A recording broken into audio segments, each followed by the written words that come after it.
दोस्तों नमस्कार, मैं अनुपम गुप्ता भारत। और जैसे कि आप टाइटल से जान चुके होंगे, आज इस नए टॉपिक के साथ काफ़ी लंबे समय से मैं इस पर ऑडियो देना चाह रहा था। और जो हमजात साधना में मास्टर लेवल जिनको अचीव हो चुका है उनको भी ये डिमांड थी, क्योंकि कुछ स्टूडेंट्स काफ़ी हाई लेवल पर पहुंच चुके हैं इसमें, क्योंकि ये एक ऐसा विज्ञान है और ये एक ऐसा मार्ग है जो सबको पूर्णता तक पहुंचने नहीं देता है। इसमें बहुत ज़्यादा परीक्षाएं होती हैं और बहुत ज़्यादा कठिनाइयाँ आती हैं। और जिन लोगों ने भी मुझसे ये विद्या सीखी थी उन लोगों ने कभी न कभी इस बात का अनुभव भी जरूर किया हुआ है। हालांकि जब वो बीच में अपने ही मार्ग को छोड़ गए या उस साधना के प्रति या उस शक्ति के प्रति, उस मंत्र के प्रति जब उनको अविश्वास होने लग गया, तो वो स्वतः ही उस मार्ग से हटते चले गए। अन्यथा काफी सारे शिष्य ऐसे थे जिनके अंदर काफी अच्छा पोटेंशियल था और वो इसमें काफी हाई लेवल पे जा सकते थे। खैर, वापस टॉपिक पे आते हैं। हमजात बादशाह। बादशाह क्या है? बादशाह यानी किंग, यानी कि हम सभी के साथ जैसा होता है ना कि एक छाया हमारी जन्म लेती है, और जब हम जन्म जन्मांतरों में जीवनों को भोगते हुए आगे बढ़ते जाते हैं और हर बार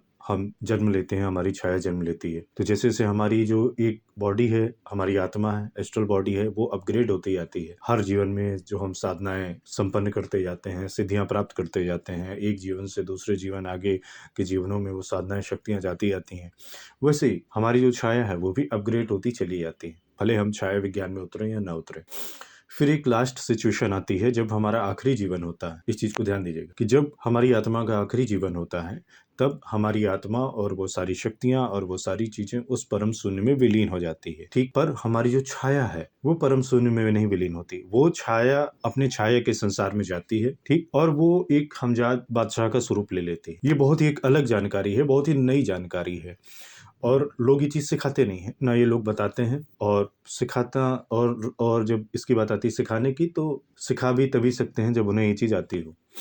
तब हमारी जो आत्मा है, जब हमारी आत्मा शून्य में जाती है, पर हमारी जो छाया है, ठीक, वो उस छाया वाले संसार में, शैडो रियल में, वो एक किंग का रूप ले लेते। अब आप कहेंगे कि राजा तो एक ही होता है। नहीं, ऐसा नहीं है। बहुत, क्योंकि देखिए छाया का जो संसार है उसका डोमेन जो है, डोमेन रेंज बिल्कुल सब कुछ अनंत है, इनफाइनाइट जिसे कहते हैं, लंबाई चौड़ाई है उसकी। हमजात बादशाह बनती है जो शैडो वहां जाकर के, ठीक, उसकी अपनी एक क्षेत्र या उसका अपना एक सीमा या उसका अपना एक होता है ना कि एक राज्य है, उस राज्य की एक सीमा निर्धारित हो जाती है। उसके आसपास उसकी सेवा करने वाली, रक्षा करने वाली अन्य एंटिटीज रहने लग जाती हैं, और ये वही एंटिटीज होती हैं जो उसकी रक्षा में लगती हैं, जो उसकी बात मानती हैं, जो उसकी आज्ञा का पालन करती हैं, जो उस रियल्म में उसका सब कुछ देखती है। ये वही एंटिटीज होती हैं जो पहले उसकी बहुत कठोर परीक्षा लेती हैं, जब वो शैडो उस नॉर्मल ह्यूमन के साथ अटैच रहती है, अर्थात उस व्यक्ति की परीक्षा लेती है हमजात बादशाह बनने से पहले, क्योंकि व्यक्ति के साथ उसकी शैडो अटैच रहती है हमेशा। और व्यक्ति का जब आखिरी जीवन हुआ और वो उसने प्राण त्यागे, तो आत्मा तो शून्य में विलीन होने चली गई, बॉडी जो है वो पंच तत्व में विलीन हो गई, बट शैडो वो जाती है अपने शैडो रियल, वो बनती है हमजात बादशाह। अब उसके क्या कार्य हैं, वो कहाँ जाती है, उसकी क्या गति है, उसका क्या रोल है, उसका रोल सेम यही है। यहाँ की जो लोअर रियल में, उसमें जितनी भी शैडोज हैं, जितने भी लोग हैं, जितने भी ह्यूमन बींग हैं, उनकी शैडो को अपने हिसाब से कंट्रोल करना, उनकी शैडो पर हुकूमत करना, और उनको भी ज्ञान के माध्यम से, शक्ति के माध्यम से, प्रेरणा के माध्यम से, परीक्षाओं के माध्यम से, ठोकर के माध्यम से, टेस्ट बाई टेस्ट के माध्यम से मुक्ति के मार्ग पर ले जाए। तो हमजात बादशाह की जो एक सिद्धि होती है, वो अपने आप में एक साल्वेशन पाथ आपको दे देती है, मुक्ति का रास्ता दे देती है। जैसा मैंने कहा कि जब आप मुक्त होने वाले होते हैं, जो आपका आखिरी जीवन होता है, उसमें वो फिर शैडो वहां पर हमजात बादशाह बन जाती है, ठीक। पर ऐसा सडन नहीं होता है, वो उस चीज की तैयारी पहले से ही वहां शुरू हो जाती है, ठीक। यानी आप अपने हमजात बादशाह से पहले भी अटैच हो सकते हैं, बगैर वहां वो एक पर्सन जाकर के अपने थ्रोन में बैठे, उससे पहले ही आप उस चीज से अटैच हो सकते, ताकि वो जो चीज है वो उस टाइम और स्पेस में क्रिएट किया जा सके, ठीक। मान लीजिए कि ये 4 जन्मों बाद होना है, कि 4 जन्म आपको भोग नहीं है, लेकिन इस साधना के माध्यम से अगर आप वो चीज उस टाइम स्पेस में, उस रियल्म में बना देते हैं, क्रिएट कर देते हैं, तो वो सारी घटनाएं आपके जीवन में होना चालू हो जाएंगी, जिससे कि आपको इसी जीवन में मुक्ति मिल जाए, और आपसे ज्यादा आपकी शैडो को मुक्ति मिल जाए। आपकी मुक्ति और आपकी सोल वो दूसरे उसमें जाएगी, बट आपकी शैडो वो अपना रास्ता शैडो रियल में तय करती है हमजात बादशाह बनने। तो ये एक रिवर्स इंजीनियरिंग टाइप एक प्रोसेस है। हो सकता है आपको जो ये सारी बातें हैं वो समझ में नहीं आ रही हैं, आप ऑडियो को दोबारा सुनेंगे, 3 बार सुनेंगे, 5 बार सुनेंगे, तब आपको समझ में आएगा कि मैं किस बारे में बात कर रहा हूँ, ठीक? क्योंकि ये नहीं कि वो सैडो रियल में एकदम खाली है, वहाँ बहुत सारे अमजद बादशाह मौजूद हैं, ठीक? जो इस काम में आपकी हेल्प करते हैं। जब आप उस सैडो रियल में जाते हैं, मूव करते हैं, वहाँ सीखते हैं, वहाँ से उस ज्ञान को, उस वहाँ के उस विज्ञान को, वहाँ की उस चीज़ को अपनाते हैं, उस चीज़ को धारण करते हैं, तब आप बहुत सारी चीज़ें खोज लेते हैं, बहुत सारी चीज़ें जान जाते हैं। एक बार जो आपका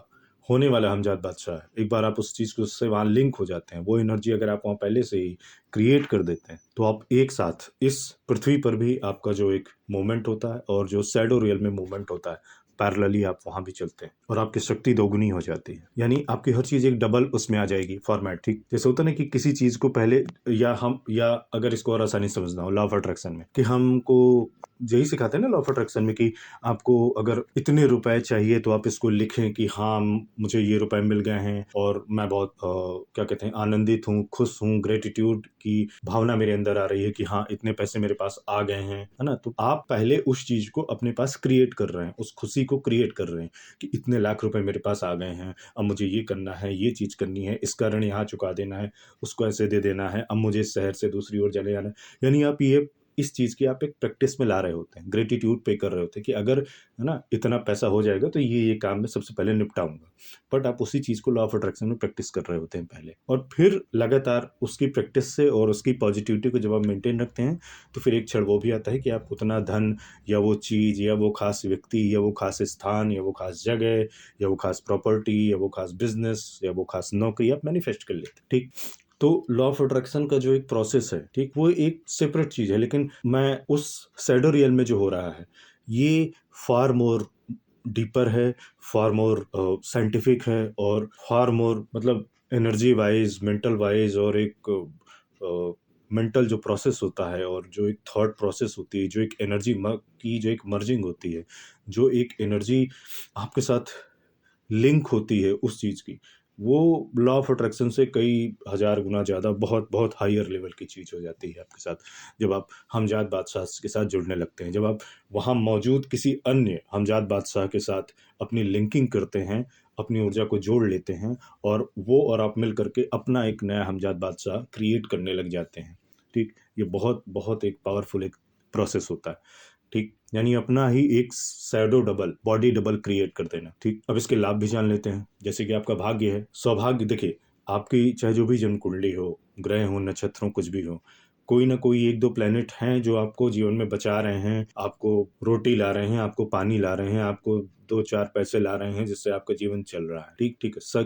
किसी भी व्यक्ति के सभी प्लैनेट नहीं अच्छे हो सकते, या किसी भी व्यक्ति के सभी प्लैनेट खराब भी नहीं होते हैं। तो जो भी आपके हिस्से का सौभाग्य है, ठीक? जब आपका हमजाद बादशाह बन जाता है, क्रिएट हो जाता है, तो आपका सौभाग्य भी डबल हो जाता है। अब आप बोलेंगे कि यार भाई, हमजाद तो वहाँ है, उस रियल में कहाँ से शनि देव काम करेंगे, और उस रियल में तो राहु नहीं होता, उस रियल में तो मंगल ग्रह नहीं होता। ठीक है, नहीं होता है, लेकिन जो आपकी एक शैडो आइडेंटिटी है, जिसके साथ आप लिंक हो रहे हैं, जो आपके मोक्ष का कारण बनने वाला है, जो आपकी मुक्ति का कारण बनता है, या जो मुक्त होने के बाद जो उस रियल में जो शैडो हमजाद बादशाह बनने वाली है आपकी, वो हर वो सपोर्ट आपको प्रदान करती है, हर वो गुड लक आपको प्रदान करती है, हर वो शक्ति आपको प्रदान करती है कि आप समस्त प्रकार के भोगों को, इच्छाओं को भोगते हुए और सारी इच्छाओं को अपनी कंप्लीट करते हुए, और जब आप, जाहिर सी बात है, आपकी सारी इच्छाएं कंप्लीट हो जाएंगी, छोटी बड़ी और इधर उधर, कुछ जल्दी हो जाएंगी, कुछ देर से होंगी, इसके बाद आपकी आत्मा वैसे ही मुक्त हो जाएगी, तो शैडो अपने रियल में हो जाएगी और आत्मा जो है उस सीन में उस ईश्वर के साथ एकाकार हो जाएगी। आपका सौभाग्य डबल हो जाता है, पावर डबल रहती है, ठीक? वो एक शैडो आपके साथ एक रूप में चलती है कि आप यहाँ पर एक नॉर्मल ह्यूमन बीइंग है, बट एक उस संसार में आप एक किंग है, और उस राजा के साथ उस राजा की पूरी अपनी एक कैबिनेट है, शक्तियां हैं, सारी चीजें हैं, जो उस रियल में तो आपका सब कुछ देखती हैं, इस रियल में भी आपका सब कुछ देखना शुरू कर देती हैं।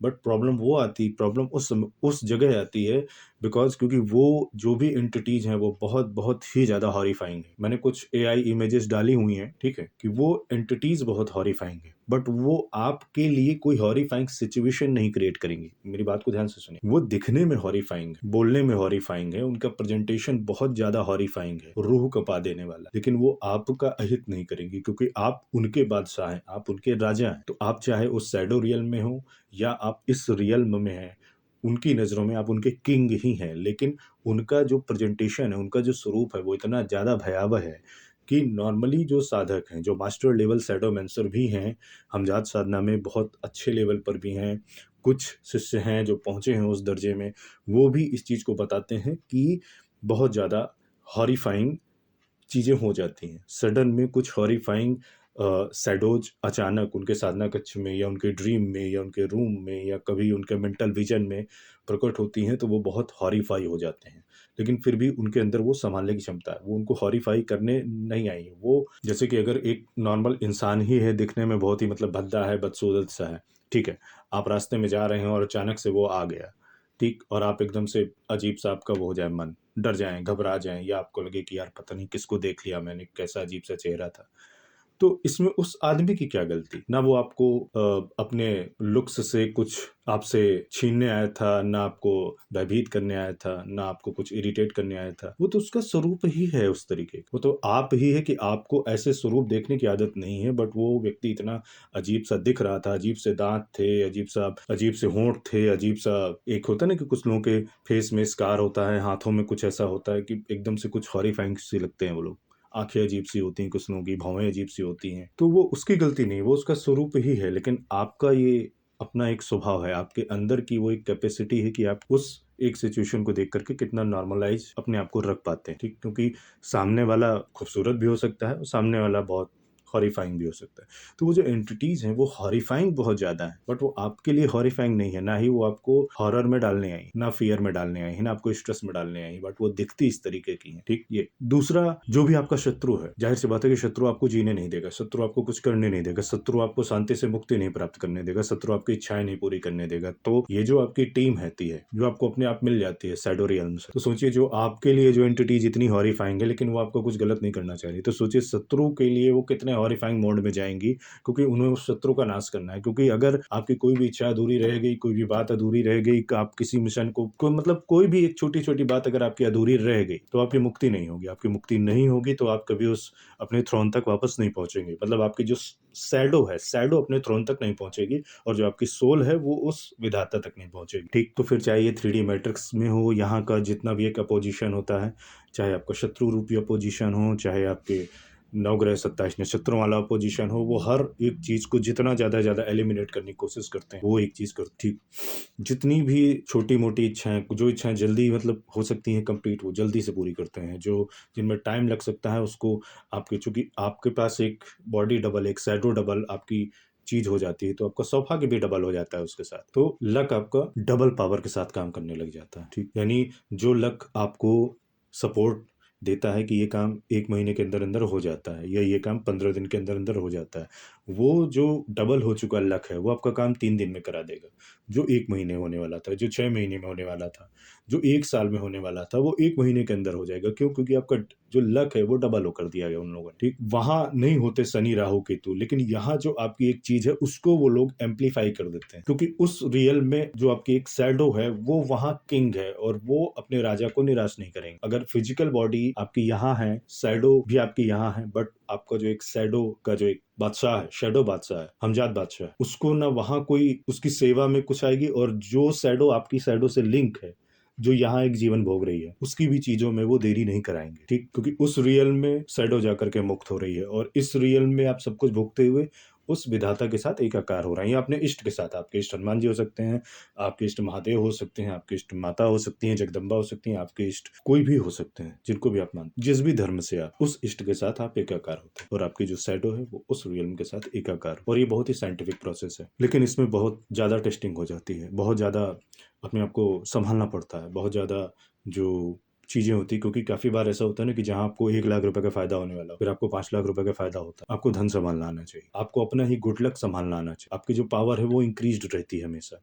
आपके ऊपर होने वाले जो साइकिक अटैक्स हैं, उनका जो असर है वो बिल्कुल नलीफाई हो जाए, ठीक? क्योंकि वो बहुत ही 1000 टाइम्स उनका जो इफ़ेक्ट है उस साइकिक अटैक का, उस टोनेट उठ के वो 1000 टाइम्स जाता है रिवर्स। और वो तांत्रिक हो, अघोरी हो, वो भी नहीं समझ पा रहा होता कि यार उससे गलती कहाँ हो रही है। वो अपना सबसे अच्छा से अच्छा हथियार यूज़ कर रहा है और वही हथियार 4 टाइम्स होके, 10 टाइम्स होके, 1000 टाइम हो करके उसी के ही ऊपर जा रहा है, या जो पार्टी आपके पीछे लगी हो रही है उस पार्टी के ऊपर जा रहा है। और वो पार्टी जो है, वो व्यक्ति क्या, वो व्यक्ति अपनी फैमिली सहित गायब हो रहा है। गायब होने का मतलब मारा जा रहा है। और जो शैडो डायमेंशन का जो एक टॉर्चर वाला एक स्थान है, यानी जो आपका शत्रु है वो उस रियल यानी वो शैडो और उस हमजाद बादशाह और उसकी टीम का शत्रु हो जाता है। तो जो उनकी टॉर्चर स्ट्रेटजी है वही बहुत डेंजरस होती है, यानी जो आपका शत्रु होगा उसकी मुक्ति असंभव है, क्योंकि वो उस आत्मा को इस ऐसे डायमेंशन में घसीट के ले जाते हैं शैडो रियल्म के अंदर ही, कि वो उसका वहां से निकलना ही असंभव हो जाता है। उसको इनफाइनाइट पता नहीं कितने जन्मों जन्मांतरों तक और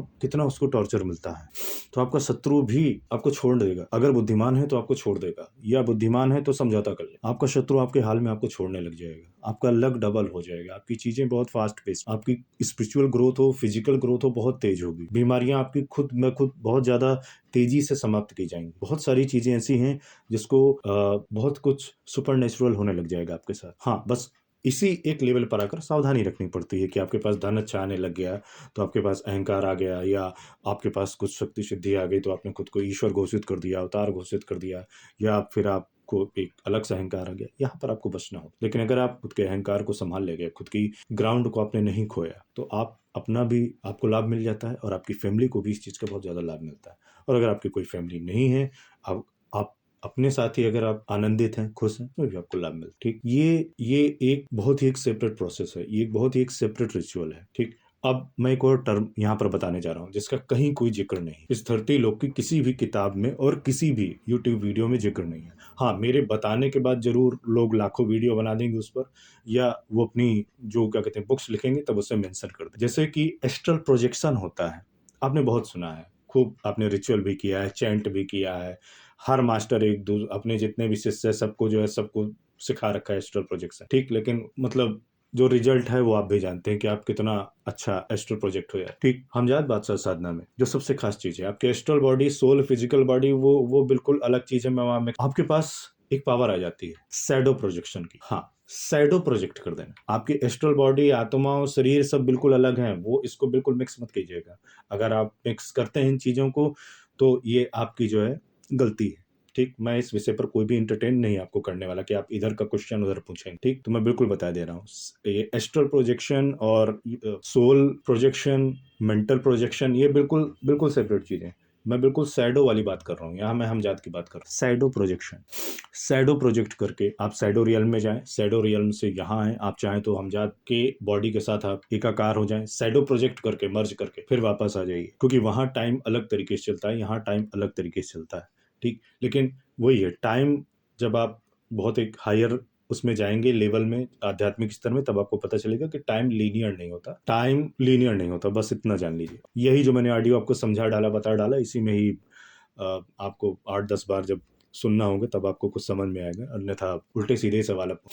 तो शैडो प्रोजेक्शन, शैडो के माध्यम से प्रोजेक्ट कर देना अपनी इस फिजिकल बॉडी को, आप जब चाहें उस शैडो के साथ मर्ज कर लें और जहां चाहें उस शैडो के साथ प्रोजेक्ट हो जाए। जैसा मैंने शायद आपको एक वीर साधना में भी बताया था ना, कि एक 52 वीरों में, वैसे सभी वीरों में भी ये पावर होती है, लेकिन 52 वीरों में कुछ ऐसे वीर जरूर होते हैं कि जो जिनको इन्वोक करते हैं, जो 52 वीर के साधक हैं, जो शिष्य हैं, वो जानते हैं, जिनको वो शक्ति दी हुई है।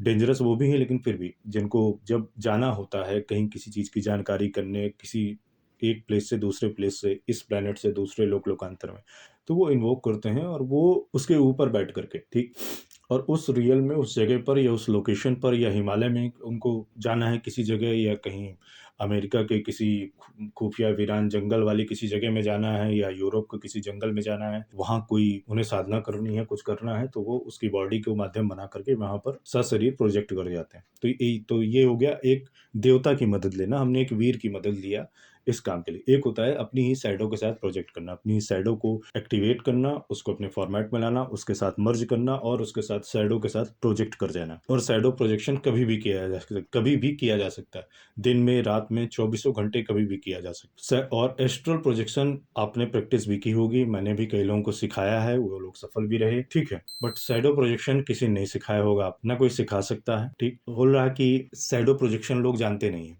जानते हैं, जो बहुत रेयर हमजात साधक हैं वो जानते हैं, लेकिन वो सिखाते नहीं। जैसे कि ईरान के एक हमजात साधक हैं, बहुत सिद्ध हैं, उनके साथ यही दिक्कत हो रही थी कि उन्होंने लेवल बहुत अच्छा अचीव कर लिया, बहुत सारी चीज़ें कर ली और शैडो प्रोजेक्शन भी उनका अचीव हो गया। लेकिन हमजाद बादशाह वाला जो लेवल था वो नहीं अचीव हो पा रहा था। कहीं न कहीं उनकी ही शैडो का जो प्रोजेक्शन है वो उस रियल में जाकर के बीच में रुक जा रहा था। क्योंकि काफ़ी स्तर पर काफ़ी सारे एंटिटीज़ होती हैं, उनका लेवल होता है वहाँ और उन्हें उस एक लेवल को पार करके वहाँ जाना पड़ता है और वो सारे एक्सपीरियंस बहुत ज़्यादा हॉरिफाइंग टाइप हो जाते हैं। वो हमें मारना नहीं चाहते हैं, नुकसान नहीं पहुँचा रहे हैं, लेकिन वो उनकी स्थिति ही बहुत हॉरिफाइंग होती है। दिखना और उनकी जो चीज़ें हैं और वो सब मैंने आपके इसमें इमेजेस में डाल दिया है वीडियो में, तो अब आप समझ जाइएगा कि किस तरीके के दिखते होंगे ये लोग। वो अपने हमजाद बादशाह के साथ वो लिंक नहीं हो पा रहे थे और शैडो का जो एक शक्ति है, प्रोजेक्शन है, वो तो उन्हें आ रहा था, ठीक? लेकिन उस रियल्म में उस एक अपने हमजाद बादशाह के साथ वो रिलेशन बनाना, क्रिएट करना, जैसा मैंने आपको स्टार्टिंग में बताया लॉ ऑफ अट्रैक्शन टाइप, वो उनसे नहीं हो पा रहा। उसमें मैंने उनकी हेल्प किया। तब उन्होंने भी इस चीज़ को समझा। भाई वो वहाँ बहुत एक हाईवे लेवल के एक मास्टर हैं वहाँ। तंत्र मंत्र में भी हैं और बाकी जो भी इस्लामिक तंत्र के जितना भी एक हायर लेवल होता है वो उसमें है वहाँ। बट एक होता है ना यार कि भाई सबको सब ज्ञान तो होता नहीं है, कहीं ना कहीं एक थोड़ा बहुत कुछ ना कुछ रह ही जाता है। एक दूसरे से सीखने में कोई ऐसी दिक्कत, तो वो उनकी जब ये चीज बन गई, उनकी ये चीज लिंकिंग जब बन गई, तब उन्होंने कहा, तब उन्होंने भी ये चीज स्वीकार किया कि भाई शैडो प्रोजेक्शन मुझे लग रहा था कि मुझे आता है, लेकिन नहीं, मुझे नहीं आ रहा था। ये जो शैडो प्रोजेक्शन आपने सिखाया है ये बहुत ही एक नेक्स्ट लेवल की चीज, और वो काफी एक आभार भी मानते हैं उस चीज का कि ये उनको एक काफ़ी अलग सी चीज़ मिली, एक अलग से एक विशिष्ट चीज़ मिली, ठीक है? क्योंकि हमजाद साधक जितना भी डीप लेवल पे जाता है, उसका लक्ष्य ज़रूर होता है। बात इस्लामिक पद्धति या यहूदी पद्धति या ईसाइयों की पद्धति या हम अपने हिंदू में जो हमारा एक छाया विज्ञान है, बात इसमें डीप लेवल में जाना और शैडो का प्रोजेक्शन सीखना और उसके लेवल सीखना, वो एक अलग चीज़ होती है, ख़ासकर जब हम ये चीज़ समझ पाएँ कि हम अपने आप को उस कार्य को करने में सफल हो पा रहे हैं, है ना? जैसे कि प्रोजेक्शन जब हम इस तरीके से करते हैं, एस्ट्रल प्रोजेक्ट होते हैं, बॉडी छोड़ते हैं और एस्ट्रल बॉडी से जाते हैं, तो इसके बारे में पढ़ना, लिखना, बोलना, इसकी दीक्षा देना, लेना और चैंट करना, मंत्र करना और फालतू के वीडियोज़ बनाते रहना और वो सारी चीज़ें करना एक अलग चीज़ है। वो एस्ट्रल प्रोजेक्ट होकर कहीं जाना, एक उस रियल्म के या उस एस्ट्रल प्रोजेक्शन का जो अनुभव है उसको आत्मसात करना, वो एक अलग चीज़ है। जैसा मैंने काफ़ी बार समझाया है कि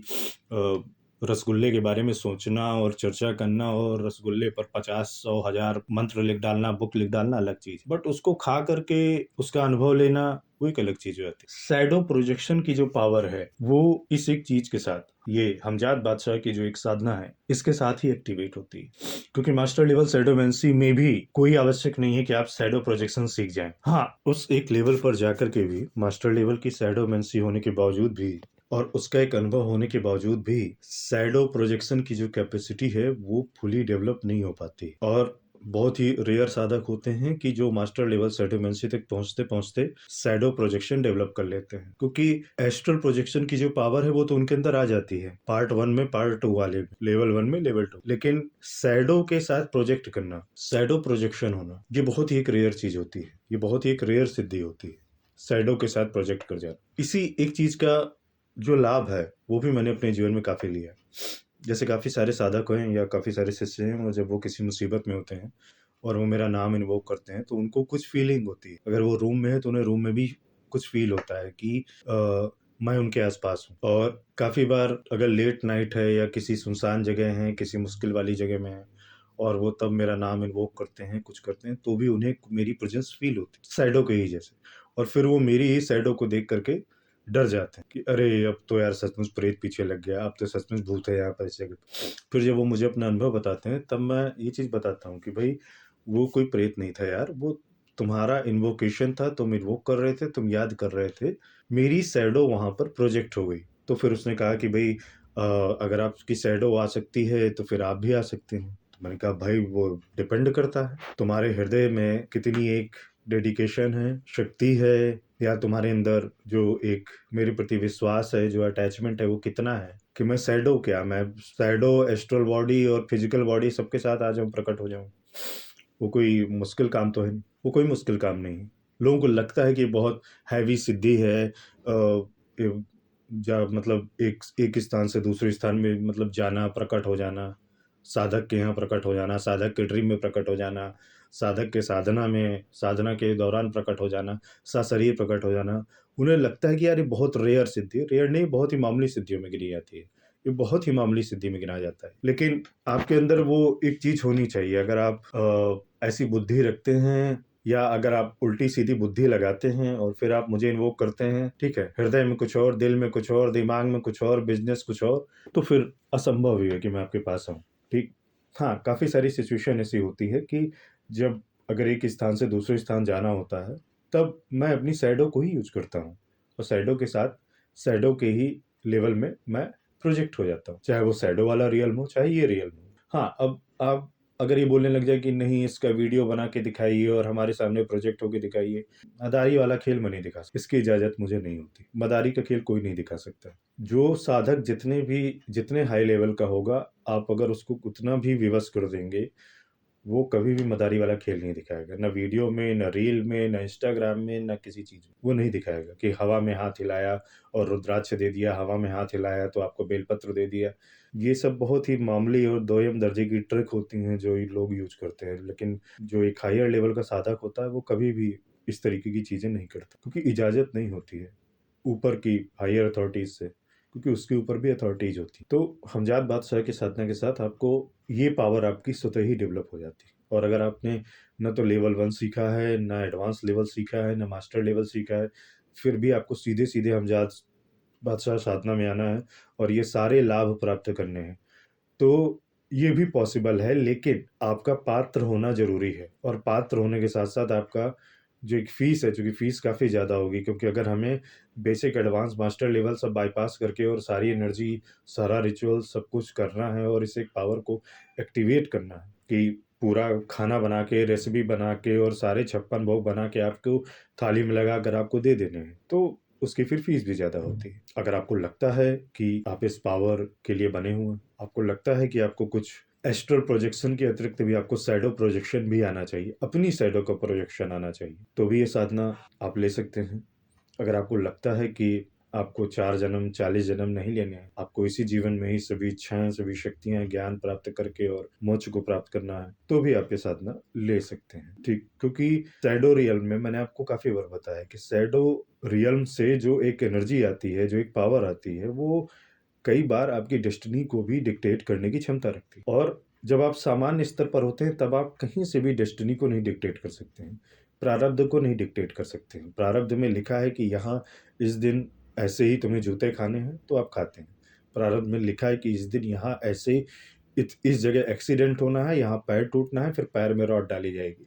तो फिर वही होता है आपके साथ, फिर पैर भी टूटता है, फिर आपके पैर में रॉड भी पड़ती है, ठीक? फिर आप 6 महीने तक लंगड़ा के चलते भी हैं या कई बार आजीवन लंगड़ा के चलते हैं। तो सामान्य स्तर पर ये संभव नहीं होता कि आप अपना प्रारब्ध या डेस्टिनी को डिक्टेट करें। लेकिन ऐसी चीज़ों में, ऐसे इन्वॉल्वमेंट में, ऐसी कुछ रेयर चीज़ों में जो ऐसी साधनाएँ मैं आपके लिए लेके आता हूँ ना, रेयर जैसे रेयर डायमंड, रेयर होता है ना, pink diamond, blue diamond, yellow diamond, मैं वैसी चीज़ें आपके लिए लेके आता हूँ। मैं साइंटिफिक चीज़ें आपके लिए लेके आता हूँ, मैं प्रैक्टिकल चीज़ें आपके लिए लेके आता हूँ, जितनी भी साधनाएँ दी हैं। पर को लेना है, नहीं लेना है, प्रारब्ध आपका है। काफ़ी बार आप तन से तैयार होते हैं, पर मन और धन से तैयार नहीं होते। तो ऐसे नहीं चलता है। तन, मन, धन पूरे तरीके से तैयार होकर के आइए, ठीक? और जो लाइफ टाइम मेंबर्स हैं, उनके लिए ये साधना, इसमें जो रिचुअलिस्टिक प्रोसेस होगा, उसकी फ़ीस उन्हें अलग से देनी होगी। बाकी पूरा प्रोसीजर और सारी चीज़ें उनके लिए फ्री होंगी। तो अगर आपको ज्ञान, शक्ति, बल का एक नया आयाम अपने जीवन में खोलना है, प्राप्त करना है, आपको वो बनना है जो आप चाहते हैं, वो नहीं जो प्रारब्ध आपको गोल-गोल लिए जा रहा है। तो ये साधना, ये विद्या, ये शक्ति, ये आपके लिए है। आप चाहें तो एक-एक लेवल के हिसाब से भी इस सिद्धि तक पहुँच सकते हैं, या आप सीधे डायरेक्ट भी पहुँच सकते हैं, लेकिन उसके लिए आपको तन, मन और धन तीनों से आपकी तैयारी चाहिए होगी। तो यहाँ तक मैं समझता हूँ सारी चीज़ें स्पष्ट हैं। फिर भी कोई डाउट हो तो ये वीडियो, ऑडियो दोबारा सुन लीजिएगा, दोबारा सुन लीजिएगा, ठीक? क्योंकि जितना भी डिटेल में मैं बता सकता था, मैंने बता दिया। क्योंकि कुछ चीज़ों में गोपनीयता भी रखनी पड़ती हैं, तो वो जब आप उस साधना में उतरेंगे, तो उस साधना का जो डिटेल है, मैं आपको वो बता दूँ। विषय पर जितनी चीज़ें मुझे बतानी थी, मैंने बता दिया है। और ये साधना यूट्यूब में नहीं है, कहीं नहीं है, कोई नहीं सिखा रहा है। ऐसा नहीं है कि इस साधना का ज्ञान किसी को नहीं है। ज्ञान है, बहुत सारे शक्तिशाली सिद्ध साधकों को है, लेकिन वो सिखाते नहीं हैं, क्योंकि सिखाने के लिए भी जिगर चाहिए होता है। काफ़ी लोग वो जिगर ला नहीं पाते हैं कि वो ऐसी चीज़ सिखा सकें, वो ऐसी कोई चुनौती ले सकें, वो ऐसा एक चैलेंज ले सकें। काफ़ी लोग अपने ज्ञान को अपने तक ही सीमित रखना चाहते हैं, और होना भी चाहिए, इसमें कोई नेगेटिव चीज़ नहीं है। लेकिन जब अज्ञानता का अंधेरा इतना ज़्यादा हो और इतना ज़्यादा उस अज्ञानता का अंधकार फैलता ही चला जा रहा हो, जितना ज़्यादा इंस्टाग्राम और रील्स और इन चीज़ों में लोगों को ज्ञान होता जा रहा है, उतना ही ज़्यादा लोग और डिप्रेशन में जा रहे हैं, निराशा में जा रहे हैं, अज्ञानता में जा रहे हैं। क्यों? क्योंकि जो भी ज्ञान मिल रहा है, अधूरा ही मिल रहा है। और कुछ आपकी भी गलती होती है कि आप भी किसी ज्ञान को पूरा नहीं प्राप्त करना चाह रहे हैं। आधा ज्ञान मिला, थोड़ा-सा लाभ हो गया और बस ठीक है, इतना ही काफ़ी। तो आपके अंदर इतना भय है, तो भी कुछ नहीं हो सकता है। डरते रहिए फिर, डरते-डरते एक दिन वो भी आ जाएगा जिस दिन वो आपकी आखिरी साँस होगी, आपकी आखिरी मतलब धड़कन होगी। और तब वो प्राण छोड़ते वक़्त तब आपको काफ़ी अफ़सोस होगा कि यार मैं कुछ तो साहस दिखा ही सकता था, कुछ तो मैं रिस्क ले ही सकता था, कुछ तो मैं समाज से, लोगों से, घर से, अपनों से, शत्रुओं से, मित्रों से, कुछ तो मैं अलग से लीक से हटकर कोई तो एक रास्ता चुन सकता था, कोई तो एक साधना चुन सकता था, कोई तो एक शक्ति चुन सकता था, कोई एक मार्गदर्शन चुन सकता था कि मैं आज कुछ और होता। तो उस वक़्त पछतावा करने से अच्छा है कि आज इस चीज़ को अपने जीवन में उतारें। और मैंने काफ़ी बार कहा है, बहुत सारे वीडियोज़ में कहा है, अलग-अलग जो मैंने मॉडलिटीज़ और मंत्र और साधनाएँ जो भी सिखाई, मैंने हमेशा कहा है कि अपने भाग्य के रचयिता आप खुद बनें। इवन मैंने क्या, जितने जो भी इस धरती में महान लोग हुए हैं, चाहे वो तंत्र में हों, चाहे वो ज्योतिष में हों, चाहे वो राजनीति में हों, या कोई बहुत उच्च लेवल तक जो लोग हैं पहुँचे हैं, या बहुत अच्छे लेवल के दार्शनिक हुए, सभी लोगों ने यही कहा है। और यही मार्ग दिखाया है, और वो लोग भी उस मार्ग पे ही चले, और इसीलिए आज हम उन्हें याद करते हैं कि अगर भाग्य ने ये दे दिया है कि ठीक है, 2 रोटी है और नमक है और 1 सब्ज़ी है, और हाँ, ठीक है, पेट हमारा भर गया, अब चलो सो जाते हैं। तो इससे भी कहीं बढ़कर कुछ करने के लिए बने हैं आप। अब फैसला आपकी आत्मा को करना है, फैसला आपके मन को करना है, फैसला शायद आपके उस शैडो को करना है, क्योंकि वो भी ये मेरा संदेश सुन रही है। तो फैसला आपके शैडो को ही लेना है कि उसको क्या चाहिए, भटकाव, मृत्यु, या वो आपको मोक्ष वाले ट्रैक में डाल के और स्वयं अपने बादशाह वाले ट्रैक पे चली जाए। तो आप सबको मिलके फैसला लेना है। आपके मन को, दिल को, दिमाग को, किस्मत को, प्रारब्ध को, भाग्य को, आपके अंदर उठने वाले विचारों को, आपके अंदर उठने वाले डर को, आपके अंदर आने वाले कॉन्फिडेंस को, सबको सबको मिलके फैसला लेना है कि वो आखिर करना क्या चाहते हैं। आज के लिए बस इतना ही। नमस्कार।